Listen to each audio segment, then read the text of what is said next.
میں آج بہت خوش تھی کیونکہ چچی نے میرا رشتہ اونچے خاندان میں طے کیا تھا۔ مجھے یقین نہ آیا کیونکہ چچی تو مجھ سے نفرت کرتی تھی۔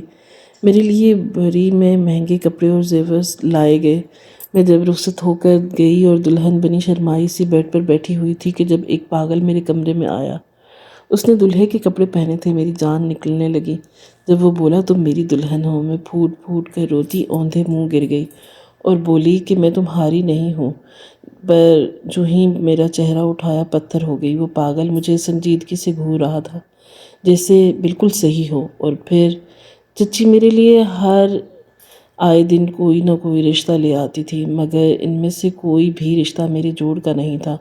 وہ کبھی مجھ سے دگنی عمر کے شخص کو گھر لے آتی اور کبھی کسی ایسے شخص کو لے آتی جس کی پہلے سے ہی 3-4 اولادیں ہوتی اور اس کی بیوی مر چکی ہوتی، یا کبھی وہ میرے لیے کسی رنوے کا رشتہ لے آتی۔ مگر حیرت تو مجھے اس بات کی ہوتی تھی کہ چچا نے بھی کبھی چچی کو اس حوالے سے کچھ نہیں کہا، بلکہ وہ بھی خاموشی سے رشتہ دیکھ کر صرف اتنا ہی کہہ دیتے کہ ہمیں سوچنے کے لیے وقت دیں۔ اماں آنکھوں میں آنسو لیے مجھے صبر کی تلقین کرتی تھی کیونکہ ہم تو اس گھر سے کہیں جا بھی نہیں سکتے تھے۔ بظاہر تو چچا کو ہماری بہت پرواہ تھی، مگر چچی نے مجھ پر جو الزام لگائے تھے اس کے بعد سے وہ بھی خاموشی سے بیٹھ کر میرے لیے رشتے کا انتظار کرنے لگے تھے، کیونکہ میں ان کے بھائی کی اولاد تھی۔ آخرکار ایک دن چچی میرے لیے ایک بہت اونچے گھر کا رشتہ لے کے آئی تھی۔ مجھے سختی سے کہا گیا تھا کہ اگر اب کی بار بھی میں نے رشتے سے انکار کیا تو وہ میرے اور میری ماں کے ساتھ بہت برا سلوک کریں گی۔ مجھے اپنی تو کوئی پرواہ نہیں تھی، مگر اماں کے بارے میں سوچ کر میں ڈر جاتی تھی کہ وہ بڑھاپے میں کہاں جائیں گی، در بدر پھریں گی۔ میں نے اس رشتے پر سر جھکا دیا کیونکہ وہ رشتہ بہت مناسب تھا۔ لڑکی کی عمر بھی لگ بھگ مجھ سے 5 سال ہی زیادہ تھی اور وہ بہت اونچے گھر سے تھا۔ میں نے لڑکے کو دیکھا تو نہیں تھا، مگر اس کے گھر والوں کو دیکھ کر مجھے اندازہ ہو گیا تھا کہ وہ عزت دار لوگ تھے۔ میرے لیے بہت مہنگا سامان آنے لگا۔ گھر والوں نے بھی میرے لیے جو بری بنائی تھی اس کو دیکھ کر تو چچی کی آنکھیں بھی پھٹی کی پھٹی رہ گئی۔ مجھے چچی کا رویہ دیکھ کر شک ہونے لگا کہ آخر وہ میرے ساتھ اتنی مخلص کیسے ہو سکتی ہیں، جبکہ وہ تو مجھ سے میری ماں سے نفرت کرتی تھی۔ پھر اب وہ میرے لیے اتنا اچھا کیسے سوچ سکتی ہیں؟ میں سوچ رہی تھی کہ چچا نے بھی میری شادی پر دل کھول کر پیسہ لگا دیا، اور مجھے حیرانگی تھی کہ چچی نے چچا کو منع بھی نہیں کیا، جبکہ پہلے تو وہ چچا کو ہر بات پر روکتی ٹوکتی تھی۔ بہت دھوم دھام سے میری شادی ہوئی تھی اور میں اس بڑے سے گھر میں دلہن بن کر آ گئی۔ میں اس بڑے سے کمرے میں دلہن بنی بیٹھی اپنے شوہر کا انتظار کر رہی تھی، مگر تبھی کمرے کا دروازہ کھلا اور ایک پاگل انسان میرے سامنے آ کر بیٹھ گیا۔ تب مجھے چچی کی سب چال بازیاں سمجھ میں آنے لگیں کہ آخر وہ مجھ پر اتنی مہربان کیوں رہی تھی۔ اور تبھی میرا نام زیب النساء ہے اور میرا تعلق کراچی کی ایک کچی بستی سے تھا، جہاں میں اپنے ماں باپ کے ساتھ ایک تنگ سے گھر میں رہتی تھی۔ میں اپنے اماں ابا کی اکلوتی بیٹی تھی، کیونکہ میری پیدائش کے وقت اماں موت کے منہ میں جاتے جاتے بچی تھی اور ڈاکٹر نے اماں کو کہہ دیا تھا کہ وہ دوبارہ ساری زندگی ماں نہیں بنیں گی۔ اماں کو یہ خبر سن کر بہت دکھ پہنچا تھا، کیونکہ وہ ایک بیٹا بھی چاہتی تھی جو اماں ابا کے بڑھاپے میں ان کا سہارا بن سکتا۔ پھر اس کے باوجود بھی میں اماں ابا کی لاڈلی تھی۔ میرے ابا کے پاس ایک پرانی سی ریڑھی تھی جس پر وہ رنگ برنگی بوتلوں میں طرح طرح کے مشروبات لا کر شہر میں برف کے گولے بیچا کرتے تھے۔ گرمیوں کے دنوں میں ان کا کام بہت بہتر ہو جاتا تھا، مگر سردیوں میں کئی کئی دن ایسا بھی ہوتا تھا کہ ایک گولا بھی نہ بکتا۔ ان حالات میں اماں بچوں کے کپڑے سی کر یا ہمسایوں کے گھروں میں مہندی لگا کر کچھ پیسے کما لیتی تھی۔ میں بچپن سے ہی بہت ذہین تھی۔ جب دوسرے بچے کھیل کود میں مصروف ہوتے تو میں اسکول سے واپس آ کر اماں کے ساتھ باورچی خانے میں بیٹھ کر پڑھتی رہتی تھی۔ اماں بھی چاہتی تھی کہ ان کی بیٹی پڑھے لکھے کچھ بنے تاکہ مجھے ان جیسے حالات نہ جھیلنے پڑے۔ بستی کے ایک عام سے سرکاری اسکول میں تعلیم کے باوجود بھی میں نے 5ویں جماعت کے امتحان میں پورے علاقے میں ٹاپ کیا۔ اس اسکول سے میں نے میٹرک تک تعلیم حاصل کی تھی۔ اسی دوران میں بستی کے بچوں کو ٹیوشن بھی پڑھانے لگی۔ میرا خواب تھا کہ میں بھی کامیابی حاصل کر کے اپنے ماں باپ کے بڑھاپے کا سہارا بن سکوں تاکہ ان کو بیٹی کی صورت میں بیٹا بھی مل سکے، مگر خوابوں کی راہ میں تو ہمیشہ کچھ تلخی حقیقتوں کے کانٹے بھرے ہوتے ہیں، اور جو ہمیشہ زخمی کر دیتے ہیں۔ جب انٹرمیڈیٹ میں پہنچی تو ابا بیمار پڑ گئے۔ انہیں شوگر اور بلڈ پریشر کی پرانی بیماری تھی، مگر اب وہ کچھ زیادہ ہی کمزور ہو گئے تھے۔ ریڑھی دھکیلنا ان کے بس میں نہیں رہا تھا۔ اماں نے پیسے جوڑ توڑ کر گھر چلانے کی کوشش کی تھی، مگر اخراجات تھے کہ بڑھتے ہی چلے گئے۔ ابا کی طبیعت روز بروز بگڑتی جا رہی تھی۔ ایک دن جب وہ گھر سے ریڑھی لے کر نکلے تو راستے میں ہی بے ہوش ہو کر گر پڑے تھے۔ کسی راہگیر نے انہیں اسپتال پہنچایا تھا۔ میں اماں کے ساتھ جب اسپتال پہنچی تو آکسیجن ماسک پہنے، آنکھیں موندے بستر پر پڑے تھے۔ ڈاکٹر نے بتا دیا کہ ان کی شوگر خطرناک حد تک کم ہو چکی ہے اور اب ان کے گردے بھی متاثر ہو رہے ہیں۔ میں اماں کے ساتھ اسپتال کے باہر بینچ پر بیٹھ کر بے آواز روتی ہے ہی۔ اس دن مجھے پہلی بار زندگی کی سختی نے گھیر دیا۔ اسپتال کا خرچ، دوائیوں کا بندوبست، گھر کے اخراجات اور پڑھائی، سبھی اخراجات ایک ساتھ میرے کندھوں پر آ پڑے تھے۔ اماں دن رات دعائیں کرتی رہتی اور میں کوشش کرتی تھی کہ ان کے سامنے کمزور نہ پڑوں، مگر سچ تو یہ تھا کہ میں بھی اندر سے ٹوٹنے لگی تھی۔ مجھے کچھ سمجھ نہیں آ رہا تھا کہ وہ سب اخراجات کیسے پورے کرتی۔ مجھے اندازہ ہو گیا تھا کہ ابا کا روزگار ختم ہو چکا تھا۔ میں نے بچوں کو پڑھانے کے لیے ساتھ ساتھ ایک قریب اسٹال میں سیلز گرل کی ملازمت بھی شروع کر دی تھی۔ صبح کالج اور دوپہر ٹیوشنز اور شام کو بک اسٹال میں کام کرنا۔ بس پھر بھی یہی میرا معمول بن گیا تھا۔ پڑھائی کے ساتھ ساتھ جدوجہد کرنا مشکل ضرور تھا، مگر میرے حوصلہ بھی بلند تھا۔ اللہ کا کرم ہوا تھا کہ انٹرمیڈیٹ میں بھی میں نے اچھے نمبروں سے کامیابی حاصل کی تھی۔ ابا کی طبیعت تھوڑی بہتر ہونے لگی تھی، مگر ان میں دوبارہ کام کرنے کی ہمت نہیں تھی۔ اماں کی آنکھوں میں وہ خواب تھے جو انہوں نے میرے لیے دیکھے تھے۔ میں ان خوابوں کو ٹوٹنے نہیں دینا چاہتی تھی۔ انہی دنوں ابا کے چھوٹے بھائی میرے لیے اپنے بیٹے کا رشتہ لے کر آ گئے، کیونکہ ان کے ابا کی بیماری کے بارے میں اچھی طرح سے علم تھا اور وہ ان کی زندگی میں ہی مجھے اپنی بہو بنا لینا چاہتے تھے تاکہ ابا کی پریشانی میں کچھ تو کمی ہو۔ اماں، ابا اور چچا تو میرے اس رشتے پر راضی تھے، مگر چچی اس حق میں نہ تھی، کیونکہ وہ اپنے اکلوتے بیٹے کا رشتہ اپنی بہن کے گھر کرنا چاہتی تھی۔ میں دل سے چچی کی مخالفت کو محسوس کر سکتی تھی، لیکن میں نے اس وقت خاموشی اختیار کر لی، کیونکہ ابا کی آنکھوں میں امید کی روشنی جھلک رہی تھی۔ میں ان کی صحت کے ساتھ ساتھ ان کی خوشی میں بھی بچانا چاہتی تھی، اس لیے چچی کی ناراضگی کے باوجود منگنی کی چھوٹی سی تقریب ہمارے ہی کچے سے صحن میں رکھ دی گئی۔ ابا ویل چیئر پر بیٹھے تھے اور ان کی آنکھوں میں آنسو تھے۔ اماں بھی بار بار اپنی چادر کے پلو سے آنکھیں پوچھتی تھی اور میں بھی خوش تھی کہ ابا مطمئن تھے۔ میرے لیے ان کی خوشی سے بڑھ کر اور کچھ بھی نہیں تھا۔ منگنی کے بعد میرے لیے زندگی مزید مصروف ہو گئی تھی۔ کالج کے بعد میں نے BA میں داخلہ لے لیا اور اسی دوران چچی کا رویہ مزید تلخ ہوتا چلا گیا اور چچا سے چھپ کر میرے اماں ابا پر دباؤ ڈالتی رہی کہ وہ میرا رشتہ ختم کر دیتے، مگر ابا کو یہ تسلی تھی کہ ان کا بھائی ان کے ساتھ تھا، اس لیے ان کو فکر کرنے کی ضرورت نہیں تھی۔ اماں اکثر ابا کو سمجھاتی تھیں کہ مجھے ساری زندگی انہی لوگوں میں گزارنی ہے، تو جب لڑکی کی ماں ہی راضی نہیں ہے تو وہ زبردستی کیوں کر رہے ہیں؟ مگر ابا ہمیشہ ایک ہی بات کرتے تھے کہ سب اللہ پر چھوڑ دو، وہ سب بہتر کر دے گا۔ ابا کے چہرے پر سکون تھا، وہ مجھے دیکھ کر مسکراتے تھے، میری پریشانی پر ہاتھ رکھ دیتے تھے اور کہتے تھے کہ میری بیٹی بہت بہادر ہے، وہ حالات کا سامنا بہادری سے کرے گی۔ منگنی کے بعد جب زندگی مصروف ہوئی تو ساتھ ہی کچھ چیزیں بے حد واضح بھی ہونے لگی تھی۔ چچی کی نفرت کھل کر سامنے آنے لگی تھی۔ انہوں نے کبھی بھی مجھے پیار سے دیکھا تھا نہ باہر سے میں ایک عام سی لڑکی دکھائی دیتی تھی، مگر میرے دل میں بہت کچھ ٹوٹتا اور جڑتا رہتا تھا۔ چچی کا رویہ بھی کھل کر سامنے آنے لگا تھا۔ وہ بات بات پر طنز کرتی تھی اور اکثر میری تعلیم پر بھی چبھتے ہوئے جملے کسا کرتی تھی کہ لڑکیوں کا کیا ہے، جتنا بھی پڑھا لو آخر کار تو چولہا ہی سنبھالنا ہے۔ اس کے باوجود ابا نے مجھے ہمیشہ آگے پڑھنے کی اجازت دی تھی۔ امی اور چچی کی باتیں ان کے فیصلے پر اثر انداز نہیں ہو سکی تھیں، لیکن میرے لیے ہر دن ایک نیا امتحان بن گیا تھا۔ منگنی کو تقریباً 1 سال ہونے والا تھا اور اسی دوران یہ کبھی لڑکے والوں نے میری خیریت پوچھنی نہیں تھی اور نہ ہی کوئی رسم نبھائی تھی، مگر ابا خاموشی سے سب کچھ برداشت کرتے رہے۔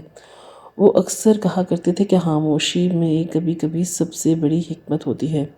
ایک دن اماں نے مجھے کہنے لگیں کہ چچی نے خاندان کے دوسرے لوگوں کو بھی اس بات پر بھڑکانا شروع کر دیا ہے کہ لڑکی کی ماں راضی نہیں تھی، تو یہ شادی زبردستی کیوں ہو رہی تھی؟ کچھ رشتہ داروں نے آ کر ابا کو باتوں باتوں میں طعنے بھی دیے، مگر ابا کا چہرہ وہی پر سکون۔ اور ایک رات جب میں پڑھائی میں مصروف تھی، ابا میرے کمرے میں آئے، میرے سر پر ہاتھ رکھ کر بہت نرم لہجے میں کہنے لگے تھے کہ ہر چیز اپنے وقت پر مکمل ہوتی ہے۔ اگر یہ رشتہ تمہارے نصیب میں ہے تو کوئی نہیں روک سکتا، اور اگر نہیں ہے تو تمہیں وہ ملے گا جو تمہارے حق میں بہتر ہوگا۔ تم صرف اپنی نیت اچھی رکھنا اور بدگمان مت ہونا، کیونکہ یہ سب نصیبوں کے کھیل ہوتے ہیں اور ہم کسی کا قصوروار نہیں ٹھہرا سکتے۔ میں نے ابا کی بات پر سر جھکا دیا، مگر دل میں ایک شور برپا تھا۔ ابا کی باتیں ہمیشہ میرے دل کو سکون دیتی تھی، مگر میرے لیے حقیقت سے نظر چرانا بھی ممکن نہیں تھا۔ ایک دن چچی نے چچا کے سامنے میرے کردار پر سوال اٹھانا شروع کر دیے کہ کالج میں غیر ضروری وقت گزارتی تھی۔ چچا نے جب وہ سب سنا تو انہوں نے بھی چچی کو کوئی جواب دینے کے بجائے خاموشی اختیار کر لی تھی، اور اگلے ہی چند دن میں چچا نے ابا سے کہہ دیا کہ میں معذرت چاہتا ہوں کہ میری بیوی اس رشتے کے لیے تیار نہیں ہے، اس لیے بہتر یہی ہے کہ ہم یہ رشتہ ختم کر دیں۔ ابا کی آنکھوں میں نمی تھی، مگر پھر بھی ان کی آواز میں لرزش نہ تھی۔ انہوں نے صرف اتنا ہی کہا کہ جو بہتر ہے وہی کرو، اور پھر میرا رشتہ ٹوٹ گیا۔ چند ہی دن کے بعد ہمیں اطلاع ملی کہ چچا کے بیٹے کی منگنی کسی اور لڑکی سے ہو گئی تھی۔ میری دنیا تو جیسے ایک لمحے میں بکھر گئی تھی۔ اماں مجھے گلے لگا کر رونے لگی تھی اور ابا خاموش بیٹھے چھت کو تکتے رہے۔ ان کے لبوں پر ایک ہی دعا تھی کہ اللہ میری بیٹی کے نصیب اچھا کر دے۔ میرے لیے وہ دعا دن رات جیسے آزمائشوں کا ایک طویل سلسلہ بن گیا۔ میری آنکھیں اکثر نم رہنے لگتیں اور دل میں طرح طرح کے سوال اٹھتے کہ آخر میرے ساتھ ایسا کیوں ہوا تھا، مگر ہر بار ابا کی بات یاد آتی کہ اللہ جو کرتا ہے بہتر کرتا ہے۔ وقت گزرتا گیا اور ہر گزرتے دن کے ساتھ ابا کی طبیعت مزید خراب ہونے لگی، مگر وہ میری ہر کامیابی پر مسکراتے اور مجھے حوصلہ دیتے۔ آخر پھر ایک دن ایسا ہوا کہ جب ابا مجھے اور اماں کو دنیا کے رحم و کرم پر چھوڑ کر دنیا سے چلے گئے تھے، مجھے لگا تھا کہ جیسے میری دنیا ایک لمحے میں اندھیر ہو گئی، مگر وہ تو میرے دکھوں کی طرف ایک شروعات تھی۔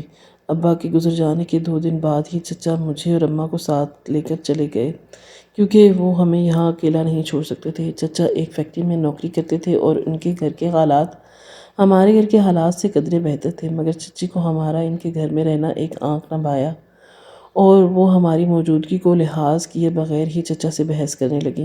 مگر اس وقت چچا نے بھی چچی کو یہ کہہ کر خاموش کروا دیا تھا کہ میں نے تو پہلے تمہاری بات مان کر غلطی کی تھی اور اب میں تمہاری بات نہیں مانوں گا۔ چچا کے لہجے کی سختی دیکھ کر چچی خاموش ہو ہی گئی تھی، مگر ان کے دل میں ہر گزرتے دن کے ساتھ ہمارے خلاف نفرت بڑھتی جا رہی تھی۔ اماں بھی سارا دن خاموش رہتی تھی، کیونکہ وہ بھی جانتی تھی کہ چچی ہمیں پسند نہیں کرتی تھی۔ اس لیے اماں مجھے بھی کہتی رہتی کہ ہم ان کے گھر میں رہ رہے ہیں، اس لیے ہمیں ہر طرح کی بات کا رویے کا سامنا کرنا پڑے گا۔ کبھی کبھی میرا دل کرتا کہ منہ کھول کر چچی کو ان کے ہر زیادتی کا جواب دیتی۔ چچی کا بیٹا دانیال بھی مجھے عجیب نظروں سے دیکھتا، جبکہ میں نے اس سے کبھی بات نہ کرنے کی کوشش کی، کیونکہ میں جانتی تھی کہ چچی کو ہمارا وجود ان کے گھر میں گوارا نہ تھا، تو وہ اس بات کو وجہ بنا کر بہت ہنگامہ کریں گی۔ چچی کے دل میں ہمارے لیے نفرت کی شدت ہر گزرتے دن کے ساتھ بڑھتی جا رہی تھی۔ وہ اماں سے ہر وقت کوئی نہ کوئی کام کرواتی تھی اور ذرا ذرا سی بات پر طعنہ دے دیتی تھی کہ ہم نے تم لوگوں کو اپنے گھر میں پناہ دے رکھی ہے، ہم تم پر احسان کیا ہے اور تم کسی شکایت نہیں کرتی۔ مگر پھر بھی اماں خاموشی سے سب کچھ برداشت کرتی رہیں، اور مجھ سے بھی یہی کہتی تھی کہ برداشت کرنا ہمارا مقدر تھا۔ وہ چاہتی تھی کہ میں تعلیم مکمل کر کے اپنے پاؤں پر کھڑی ہو سکوں، تاکہ ایک دن ہم خود اپنے چھوٹے سے گھر میں سکون سے جی سکیں۔ لیکن حالات دن بدن بگڑتے ہی جا رہے تھے۔ دانیال کی نظریں اور چچی کا رویہ دونوں میرے لیے ایک مستقل اذیت بن چکے تھے۔ میں دن کا زیادہ تر وقت یا تو کمرے میں بند رہ کر گزارتی یا پھر کسی کام کے بہانے چھت پر چلی جاتی تھی۔ اماں کے چہرے پر دن بدن بڑھتی ہوئی خاموشی اور تھکن مجھے اندر تک توڑ رہی تھی۔ ایک دن جب میں کالج سے واپس آئی تھی تو چچی کا لہجہ معمول سے زیادہ تلخ۔ انہوں نے مجھے آتے ہی آواز دے کر کہا کہ بہو بن کر مت آیا کرو، کیونکہ اس گھر میں کسی کو تمہاری اداکاری کی ضرورت نہیں ہے۔ میں نے سر جھکا کر کمرے میں جانا چاہا تھا، مگر وہ باز نہ آئی تھی۔ چچا اس وقت گھر پر نہیں تھے اور چچی کی زبان کی تیزی اپنے عروج پر تھی۔ اماں نے مجھے بازو سے پکڑ کر کمرے میں لے جا کر دروازہ بند کیا تھا اور پہلی بار وہ خود بھی رو پڑی تھی اور مجھے کہنے لگی تھی کہ میں کب تک تیری عزت کو اپنے آنچل میں چھپاتی رہوں گی۔ میرے آنسو بے اختیار بہنے لگے تھے۔ اس رات اماں نے مجھے کہا کہ ہمیں کوئی اور راستہ نکالنا ہوگا کیونکہ اب یہاں زیادہ دن نہیں رہ سکتے۔ تو یہ سوچ سوچ کر مزید غصہ آتا تھا کہ جب میں اپنا اور اپنی ماں کا خرچہ خود اٹھا رہی تھی تو آخر ہمیں ان لوگوں کے گھر نوکروں والی زندگی کیوں گزارنی پڑ رہی تھی، مگر میں مجبور تھی اور ان کو کوئی جواب نہیں دے سکتی تھی۔ 2 مہینے ایسے ہی گزر گئے۔ میں دن میں کالج جاتی تھی اور شام میں ایک اکیڈمی میں پڑھاتی تھی اور رات کو چچی کی تنزیہ کا سامنا مجھے کرنا پڑتا تھا۔ اماں میرے لیے دعائیں کرتی رہتی تھی اور میری ہمت بندھاتی رہتی تھی۔ پھر ایک دن ایک واقعہ ایسا ہوا جس نے ہماری زندگی کا رخ بدل دیا۔ جب میں اکیڈمی سے واپس آ رہی تھی تو راستے میں ایک موٹر سائیکل سوار نے میرا پیچھا کرنا شروع کر دیا۔ میں گھبرا گئی تھی۔ میں نے اپنے قدم تیز کیے اور ایک دکان کے پاس رک گئی۔ فون نکالنے لگی۔ وہ شخص میرے قریب آ کر کہنے لگا کہ اتنا گھبرا کیوں رہی ہو؟ کیا مجھے پہچانا نہیں؟ میں دانیال ہوں۔ میں چونک گئی تھی اور کہنے لگا کہ میں صرف تم سے 2 باتیں کرنا چاہتا ہوں، اس لیے تمہارے پیچھے آ رہا تھا۔ میں نے اس کو منع کر دیا تھا کہ مجھے اس سے کوئی بات نہیں کرنی، لیکن وہ میری بات اپنی ماں کو جا کر کچھ اور انداز میں بتا بیٹھا اور اگلے دن چچی نے پورے گھر میں ہنگامہ کھڑا کر دیا کہ میں ان کے لاڈلے دانیال پر نظر رکھنے لگی تھی اور اسے پھانسنے کی کوشش کر رہی تھی۔ چچی نے چچا کو بلا لیا اور میرے کردار پر سوال اٹھانے لگی۔ میں اندر سے ٹوٹ گئی تھی۔ اماں نے چچا کے ہاتھ میں جوڑ کر کہا کہ خدا کے لیے میری بیٹی پر الزام مت لگائیں، ہم تو خود آپ کے احسان تلے دبے ہیں۔ چچا کو دانیال کی بات پر شک ضرور ہوا تھا، مگر وہ اپنی بیوی کی زبان اور بیٹے کے بیان کے سامنے کمزور پڑ گئے تھے۔ انہوں نے اماں سے سخت لہجے میں کہا تھا کہ میں نے نیکی کرنے کی کوشش کی تھی، مگر اگر تم لوگ اس گھر میں رہ کر بدنامی کا سبب بنو گے تو پھر میں تم لوگوں کا ساتھ نہیں دے پاؤں گا۔ اس لیے بہتر ہے کہ زیب النساء کو اپنے گھر کا کر دو۔ اس نے جتنا پڑھنا تھا وہ پڑھ لیا۔ اماں نے میرے بچاؤ میں چچا کو صفائیاں پیش کرنے کی کوشش کر دی، مگر چچی نے ہماری ایک نہ سنی تھی اور چچا کو مزید بھڑکانے لگی تھی کہ جب میرا دانیال کے ساتھ رشتہ ختم کر دیا تو میں جان بوجھ کر اس کو بہلا پھسلا رہی تھی۔ چچا نے میرا رشتہ ڈھونڈنے کی ساری ذمہ داری چچی پر ڈال دی تھی اور وہ طنز سے مسکرا کر مجھے اور اماں کو دیکھنے لگی تھی جیسے اپنے مقصد میں کامیاب ہو گئی ہو۔ چچا کا رویہ بھی ہمارے ساتھ بدلنے لگا تھا، جس سے ان کا بھی لگنے لگا تھا کہ میں سچ میں ان کے بیٹے کو بہلا رہی تھی۔ اماں نے ایک دن تھک ہار کر چچا سے بات کی تھی کہ وہ ہمیں وہاں سے جانے دیتے، ہم جہاں سے آئے تھے وہیں پر ٹھیک تھے، مگر چچا نے زبردستی ایک بار پھر سے روک لیا تھا کہ وہ اپنے بھائی کے گھر والوں کو اس طرح خوار نہیں ہونے دے سکتے۔ میں نے ایک طرح سے شکر کیا کیونکہ میں جانتی تھی کہ شادی تو مجھے کرنی تھی، ابھی یا بعد میں صحیح، لیکن چچا کے گھر مزید رہنا نہیں چاہتی تھی، اور اگر وہ میری شادی کروانا چاہتے تھے تو اس صورت میں اس گھر سے میرا نکلنا آسان ہو جاتا، مگر چچی کو صرف اس بات سے غرض تھی کہ وہ کسی طرح مجھے اپنے گھر سے اور دانیال کی زندگی سے نکال دیتی۔ کسی بھی ایرے غیرے کے حوالے کرنے کے لیے ان کی بات کوئی معنی نہیں رکھتی تھی کہ یہ میری زندگی کا سوال تھا اور ان کو میرے لیے کسی ایسے انسان کا رشتہ ڈھونڈنا چاہتی تھی کہ جو میرے لیے بہتر ہوتا۔ چچی کبھی کسی ادھیڑ عمر شخص کا رشتہ لے آتی تو کبھی کسی رنڈوے کا۔ اماں اور میں بری طرح مجبور ہو چکے تھے، مگر چچا ہمیں اس گھر سے جانے بھی نہیں دے رہے تھے۔ چچی کے دل میں میرے لیے کبھی کوئی نرم گوشہ نہیں تھا، ان کے لیے محض ایک بوجھ تھی۔ ایک دن ایک ایسی لڑکی جسے جتنا جلدی کسی کے پلے باندھ دیا جائے اتنا ہی بہتر تھا، وہ نہیں چاہتی تھی کہ میں ان کے گھر میں زیادہ دن رہوں، خاص طور پر دانیال کے ساتھ۔ چچی کو لگتا تھا کہ شاید میں دانیال کے قریب رہنے کی کوشش کرتی تھی، اس لیے وہ ہر ممکن کوشش کرتی تھی کہ میں دانیال کے سائے کے قریب بھی نہ بھٹکوں۔ ان کا ہر قدم اور طنز سے بھری ہر بات اسی طرف توجہ اشارہ کر رہی تھی کہ وہ مجھے اس گھر سے نکالنا چاہتی ہیں، اور وہ بھی کسی ایسے انسان کے ساتھ جو میرے لیے سراسر نامناسب ہوتا۔ اکثر راتوں کو میں اماں سے کہتی تھی کہ کیا واقعی ہماری زندگی اتنی بے بس ہو گئی تھی؟ اماں کا جواب ہمیشہ ایک ہی ہوتا کہ اللہ سے بڑی کوئی پناہ نہیں ہے، بس صبر کرو، یہ وقت بھی گزر جائے گا۔ مگر وقت تھا کہ گزرتا ہی نہیں تھا۔ چچی ہر ہفتے کوئی نیا رشتہ لے آتی تھی، کبھی کسی 55 سالہ شخص کا جس کی پہلی بیوی مر چکی ہو، اور کبھی 4 بچے چھوڑ گئی ہو تو کبھی کسی ایسے کا جو گاؤں میں زمین کا مالک ہوتا مگر بات کرنے تک کی تمیز نہ ہوتی تھی۔ چچا جو کہ ظاہر نرم دل اور رحم دل ہونے کا دعویٰ کر رہے تھے، وہ بھی خاموشی سے چچی کے لائے ہوئے ان رشتوں کو سوچنے کی مہلت لے لیتے۔ ان کے لیے شاید چچی کی زبان کاٹنا ممکن تھا، یا شاید وہ خود دل سے چاہتے تھے کہ میں ان کی ذمہ داری سے اتر جاؤں۔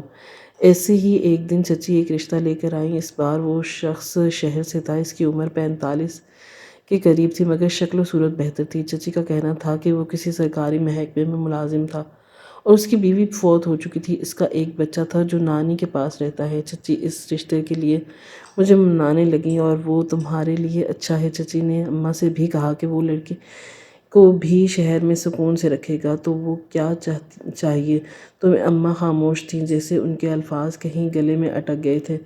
مجھے لگا کہ جیسے اماں کچھ کہنا چاہتی ہیں مگر وہ جانتی تھی کہ ان کی آواز یہاں سننے والا کوئی نہیں تھا۔ میں اس بوڑھے انسان کی بیوی بننا نہیں چاہتی تھی مگر میں نے ایک بار پھر رشتے سے انکار کر دیا اور چچا سے کہا کہ وہ ہمیں گھر سے جانے دیتے مگر چچا نے ہمیں جانے نہ دیا۔ مجھے شاید لگتا کہ جیسے مجھے کسی پنجرے میں قید کر دیا گیا تھا۔ چچا کو بھی شاید محسوس ہوا تھا کہ مجھے اس رشتے پر اعتراض تھا۔ انہوں نے چچی سے اماں کے سامنے کہہ دیا تھا کہ وہ میرے لیے کم از کم کوئی ڈھنگ کا رشتہ تو لے کر آتی۔ چچی ایک بار پھر سے بھڑک اٹھی تھی کہ چچا ان کے ہر فیصلے کے خلاف ہی کیوں جا رہے تھے۔ تبھی انہوں نے مجھے سختی سے کہہ دیا تھا کہ اگر تم نے اب کسی رشتے سے انکار کیا تو میں تم پر بدکرداری کا الزام لگا دوں گی کہ تمہیں اور تمہاری ماں کو زمانے بھر میں رسوا کر کے رکھ دوں گی۔ مجھے اپنی تو کوئی پرواہ نہیں تھی مگر اماں کی فکر تھی۔ وہ بڑھاپے میں اتنا بڑا صدمہ کیسے برداشت کر سکتی تھی؟ اگر اس لیے میں نے دل پر پتھر رکھ کر چچی کی بات ماننے کا فیصلہ کر لیا تھا۔ کچھ ہی دنوں کے بعد چچی میرے لیے ایک امیر گھر سے رشتہ لے کے آئیں۔ مجھے تو یہ بھی سمجھ نہیں آتا تھا کہ آخر چچی کو اتنی جلدی کوئی رشتہ مل کیسے جاتا تھا۔ وہ تو جیسے ایک کے بعد ایک رشتوں کی لائن لگا بیٹھی تھی مگر اس بار چچی جو رشتہ لائی تھی وہ پہلے والے رشتوں کی نسبت بہتر تھا، کیونکہ لڑکا ایک امیر گھر کا تھا اور اس کی عمر میری عمر کے لگ بھگ 5 سال ہی فرق تھا۔ اماں کو بھی وہ رشتہ مناسب لگا اور چچا نے بھی رضامندی ظاہر کر دی۔ میں حیران تھی کہ آخر چچی میرے لیے اتنا اچھا رشتہ کیوں لے کر آئی تھی، تو ہر لمحہ بس یہی سوچنے لگی تھی کہ آخر اس رشتے سے چچی کو کیا فائدہ ہو سکتا تھا جو وہ خوش تھی۔ میں نے حسان کا رشتہ بغیر کسی چون چرا کے قبول کر لیا۔ گھر میں ایک چھوٹی سی تقریب ہوئی اور میری اور حسان کی منگنی کر دی گئی۔ اس منگنی کے بعد چچی کا رویہ میرے ساتھ جیسے بدلنے لگا، میرے ساتھ بہت اچھے طریقے سے پیش آنے لگی تھی اور میرے ساتھ ایک ایسے پیار جتانے لگیں کہ جیسے میں ان کی اپنی بیٹی تھی۔ اماں کو بھی حیرانگی تھی کہ چچی جو ہم سے نفرت کرتی تھی، جن کو ہمارے وجود اپنے گھر میں برداشت تک نہیں تھے، وہ ایک دم سے اتنا بدل کیسے گئیں۔ شاید ان کے دل میں ہمارے لیے رحم آ گیا تھا۔ منگنی کو ابھی 2 ہفتے ہی گزرے تھے کہ چچی نے حسان کے گھر والوں کو ایک دعوت پر بلایا تھا۔ حسان کی ماں بڑی باروب اور سنجیدہ خاتون تھیں۔ ان کے چہرے سے غرور ٹپک رہا تھا مگر وہ چچی سے بڑی گرم جوشی سے ملی تھیں۔ چچی نے بھی ان کے سامنے میری خوب تعریفیں کی تھیں۔ میں حیرت سے چچی کی باتیں سن رہی تھی اور دل ہی دل میں سوچ رہی تھی کہ آخر یہ عورت میرے بارے میں اتنا جھوٹ کیسے بول رہی ہیں، جبکہ انہوں نے تو میرے اور میری ماں کے لیے کبھی 2 بول عزت کے کبھی نہیں بولے تھے۔ پھر وہ مجھے جہاں بھیج رہی تھیں ان کے سامنے میری تعریفوں کے پل باندھے جا رہی تھی۔ ان کے جانے کے بعد چچی ایک بار پھر مجھے بازو سے پکڑ کر سختی سے سمجھانے لگیں کہ اب تمہیں تھوڑا سا اپنا طور طریقہ بدلنا ہوگا، تمہیں حسان کے قابل بننا ہوگا کیونکہ وہ لوگ بہت اونچے لوگ ہیں۔ اگر تم نے اب کوئی غلطی کی تو یاد رکھنا تمہیں اور تمہاری ماں کو اس گھر سے نکالنے میں لمحہ بھر بھی نہیں لگاؤں گی۔ وہ بار بار مجھے ایک ہی بات کا احساس دلا رہی تھی کہ انہوں نے میرے لیے بہت مناسب رشتہ ڈھونڈا ہے اور اچھے رشتے روز روز نہیں ملتے، اس لیے مجھے ذرا سنبھل کر رہنا چاہیے تھا۔ چاچی کی بات سن کر میرے دل پر ایک بوجھ سا آن پڑا تھا۔ میں سوچنے لگی تھی کہ کیا ان کی اچانک شفقت کے پیچھے کوئی مکاری ہے؟ کیا میں ان کے لیے صرف ایک مہرہ تھی جس کو وہ اپنے کسی بڑے مقصد میں استعمال کرنا چاہ رہی تھی؟ میں نے کچھ کہنے کے بجائے خاموشی اختیار کی تھی، جیسے میری زندگی کی ڈور کسی اور کے ہاتھ میں تھی۔ اس سب میں مجھے ایک بات بہت زیادہ حیران کر رہی تھی کہ میں نے حسان کی صرف تصویر ہی دیکھی تھی، نہ تو میں نے اس کو اپنے سامنے دیکھا تھا اور نہ ہی میری اس سے کوئی بات ہوئی تھی۔ مگر اس کے گھر والوں نے مل کر مجھے اندازہ ہو گیا تھا کہ وہ بہت شریف لوگ ہیں۔ تبھی میں بہت خوش تھی کہ چلو اسی بہانے میری چچی سے جان تو چھوٹ جائے گی۔ چچی جو میری وجہ سے اماں پر بھی طرح طرح کے ظلم کرتی تھی، ان کے گھر کے کام کرواتی تھی، میں مطمئن تھی کہ میرے جانے کے بعد وہ شاید اماں کے ساتھ اپنا رویہ بدل لیں گی۔ منگنی کے 3 مہینے کے بعد ہی میری شادی کی تاریخ طے کر دی گئی تھی، اور ان 3 مہینوں میں چچی نے میرا بہت خیال رکھا تھا۔ ان کو شاید یہی ڈر تھا کہ رشتے سے انکار ہی نہ کر دیتی، لیکن مجھے اس رشتے میں بظاہر کوئی عیب نظر نہیں آ رہا تھا۔ میں اسی لیے چپ چاپ ویسا ہی کرتی رہی جیسا مجھے چچی کرنے کے لیے کہتی تھی۔ ہر روز میرے لیے مہنگی مہنگی چیزیں آنے لگی تھی۔ اماں بھی مجھے سمجھاتی تھی کہ میں چچی کی طرف سے اپنا دل صاف کر لیتی۔ میں خوش تھی، مگر کہیں نہ کہیں میرے دل میں یہ شک تھا کہ آخر چچی ایک دم سے اتنا کیسے بدل سکتی تھی۔ وہ تو مجھ سے نفرت کرتی تھی، پھر بھی انہوں نے اتنے اونچے گھر میں میرا رشتہ کیوں طے کیا؟ لڑکے والوں کی طرف سے میرے لیے بہت مہنگا سامان آنے لگا تھا۔ انہوں نے میرے لیے جو بری بنائی تھی وہ بھی اچھی خاصی مہنگی تھی۔ میں مہنگے کپڑے تھے، زیورات بھی تھے، جن کو دیکھ کر میں چچی کو اپنی آنکھوں میں پھٹی کی پھٹی رہ جاتی۔ سب کچھ بالکل ٹھیک چل رہا تھا۔ چچا میری شادی کے لیے سارے انتظامات مکمل کر لیے تھے، اور مجھے حیرانگی ہوئی تھی کہ چچی نے چچا کو کبھی کچھ منع بھی نہیں کیا تھا۔ وہ تو پہلے ہر بات کو چچا کو روک ٹوک کرتی تھی، اور وہ مجھے پر پیسے خرچ کیوں کر رہے تھے، لیکن انہوں نے میری شادی پر لاکھوں پیسے بہا دیے، اور چچی کو بالکل بھی اعتراض نہیں ہوا۔ مجھے احسان کے گھر جا کر احسان کی اور اس کی ماں باپ کی خدمت کرنی تھی، کیونکہ اچھے رشتے روز روز نہیں ملتے۔ پچھلی ساری باتیں بھلا دی گئیں، اور مجھے چچی پر بھروسہ ہونے لگا تھا کہ وہ جیسی ہی بھی تھیں، ان کے خاندان کی ہی تو تھیں، لڑکی تھی اور میرے لیے تو برا تو نہیں سوچ سکتی تھی، اس لیے وہ میرا اور میری ماں کا اتنا خیال رکھنے لگی تھی۔ شاید ان کو اپنے پچھلے برتاؤ پر شرمندگی تھی، وہ ظاہر نہیں کرنا چاہ رہی تھی۔ آخر شادی کا دن آ پہنچا، اور میں احسان کی دلہن بنی اس کے ایک بڑے سے گھر میں چلی گئی۔ رخصت ہونے سے پہلے ہی چچی نے مجھے سمجھایا تھا کہ مجھے احسان کا خیال رکھنا تھا، اور میں نے سر جھکا دیا۔ میں دلہن بنی اسی بڑے سے کمرے کو بڑے اشتیاق سے دیکھ رہی تھی۔ گھر سچ میں بہت عالیشان تھا۔ میں خوشی خوشی اپنے دلہے کا انتظار کر رہی تھی، مگر جب ایک پاگل انسان کمرے میں داخل ہوا تو میرے ذہن میں خطرے کی گھنٹی بجی۔ چچی نے میری شادی ایک پاگل لڑکے سے کر دی تھی۔ تب ہی مجھے چچی کی ساری چالاک کیا سمجھ میں آنے لگی۔ مجھے یقین ہو گیا تھا کہ وہ جانتی تھی کہ یہ شادی جس لڑکے سے ہو رہی تھی وہ پاگل تھا، مگر اس کے باوجود بھی وہ خاموشی سے رہی تھی، بلکہ خاموش رہنے کے ساتھ ساتھ بھی انہوں نے خوب بڑھ چڑھ کر میری شادی کی تیاریاں بھی کی تھی۔ تب مجھے وہ سب کچھ سمجھ آنے لگا کہ کیوں میرے لیے ہر روز اتنا مہنگا سامان آتا تھا، کہ کہیں میں رشتے سے انکار ہی نہ کر دوں، اور وہ بار بار مجھے ایک ہی بات کیوں کہہ رہی تھی کہ مجھے حسان کا خیال رکھنا تھا۔ اس لڑکے کو اپنے سامنے دیکھ کر مجھے چچی کی سب سے ڈرامے بازیاں سمجھ میں آ گئی تھیں۔ وہ لڑکا بے شک امیر تھا، ایک بہت ہی بڑے گھر میں رہتا تھا، مگر ذہن سے تو وہ معذور ہی تھا نا۔ حسان کمرے میں بار بار آتا اور بچکانہ حرکتیں کرتا، اور وہ کبھی میرے دوپٹے سے کھیلتا، کبھی میری چوڑیاں توڑنے لگتا۔ اس کے چہرے پر ایک بے گناہ مسکراہٹ تھی، مگر اس کی معصومیت میں وہ زخم چھپے تھے جو شاید اس کی زندگی نے اسے دیے تھے۔ میں ساکت بیٹھی اسے دیکھتی رہی۔ میں نہ تو رو پائی تھی اور نہ ہی کچھ بول سکی۔ میرے آنسو اندر ہی اندر میری روح کو گیلا کر رہے تھے۔ باہر کی دنیا سو رہی تھی، اور میں جاگتی آنکھوں کے ساتھ اپنے خوابوں کے جنازے دیکھ رہی تھی۔ میں نے فیصلہ کر لیا، مجھے حسان کی زندگی سے نکلنا ہی تھا، لیکن یہ فیصلہ کرنا آسان نہ تھا۔ وہ جو میرا شوہر تھا اب مجھے گلے کا پھندا لگ رہا تھا۔ مجھے سمجھ آ گیا تھا کہ مجھے صرف اور صرف حسان کا خیال رکھنے کے لیے اور اس کی دیکھ بھال کرنے کے لیے ہی اس گھر میں لایا گیا تھا۔ چچی آنکھوں میں ذرا بھی شرمندگی نہیں تھی کہ انہوں نے میرے لیے کسی انسان کو منتخب کیا تھا، بلکہ وہ مجھے بہت پیار سے گلے لگاتی تھی اور مجھے ایک ہی بات سمجھاتی تھی کہ مجھے حسان کا خیال رکھنا ہے، اور مجھے وہ صرف اور صرف اپنی ماں کے لیے کرنا تھا۔ مجھے چچی کے ان الفاظ میں چھپی دھمکی صاف نظر آ رہی تھی۔ اگر میں حسان کے ساتھ رہنے سے انکار کر لیا تو میری ماں پر مزید ظلم کر سکتی تھی۔ مجھے احساس ہونے لگا تھا کہ حسان کی حالت اتنی سادہ نہیں تھی جتنی میں نے سمجھی تھی۔ وہ نہ صرف ذہنی طور پر بلکہ اسے کبھی کبھار شدید غصہ بھی آ جاتا تھا۔ وہ چیزیں پھینکتا، چیختا اور پھر ایک دم رو کر میرے قدموں میں بیٹھ جاتا۔ میرے دل میں اس کے لیے ایک عجیب سا جذبہ پیدا ہونے لگا۔ وہ محبت تھی اور نہ ہی ہمدردی، وہ شاید صرف انسانیت تھی۔ میں نے چچی سے بات کرنے کی کوشش کی تھی، لیکن انہوں نے بات گول کر دی تھی اور کہنے لگی تھی کہ تمہارا نصیب یہی تھا، اب شکر ادا کرو کہ تم اتنے بڑے گھر میں ہو، سب کچھ تمہارے پاس ہے۔ میرے لیے وہ سب کچھ بھی نہیں تھا۔ جب چند مہینے گزر گئے تو میں نے حسان کے ساتھ جینا سیکھ لیا۔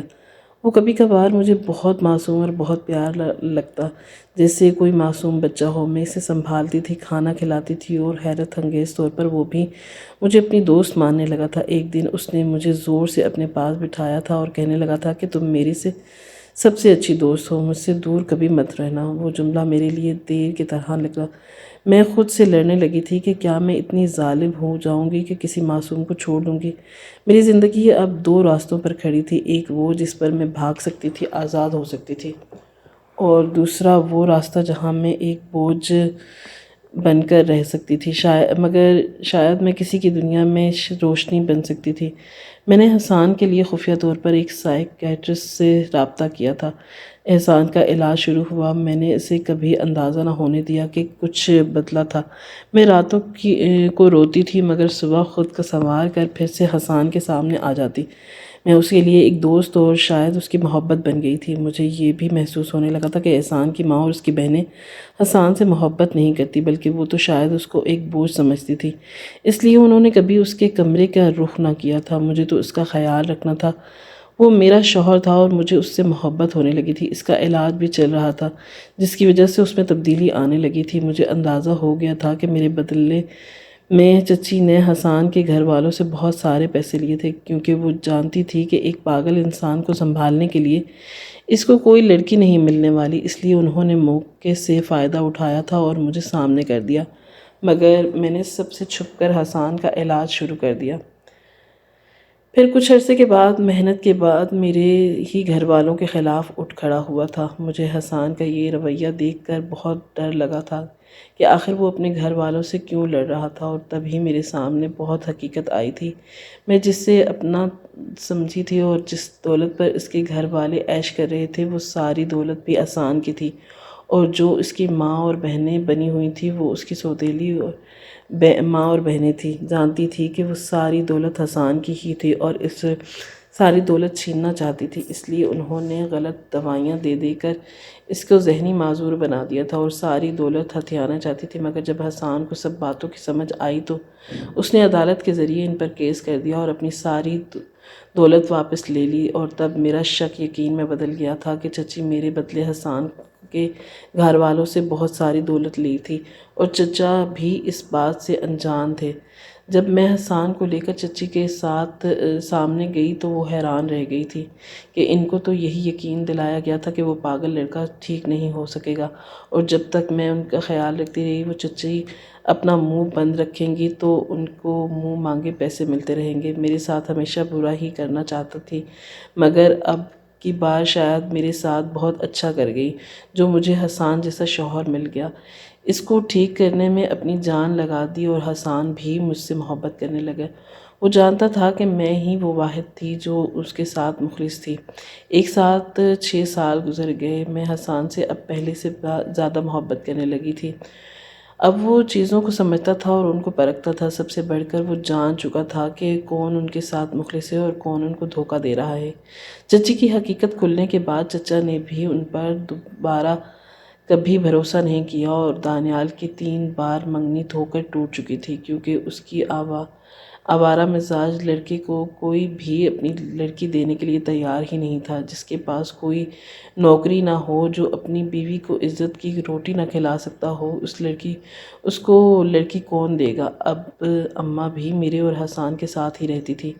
مجھے اب دنیا میں اپنی ماں اور شوہر کے علاوہ کسی کی بھی پرواہ نہیں تھی۔ شاید ابا ٹھیک ہی کہتے تھے کہ جو میرے نصیب میں نہیں ہے وہ مجھے کبھی نہیں ملے گا، اور جو میرے نصیب میں ہے وہ کوئی بھی مجھ سے چھین نہیں سکتا۔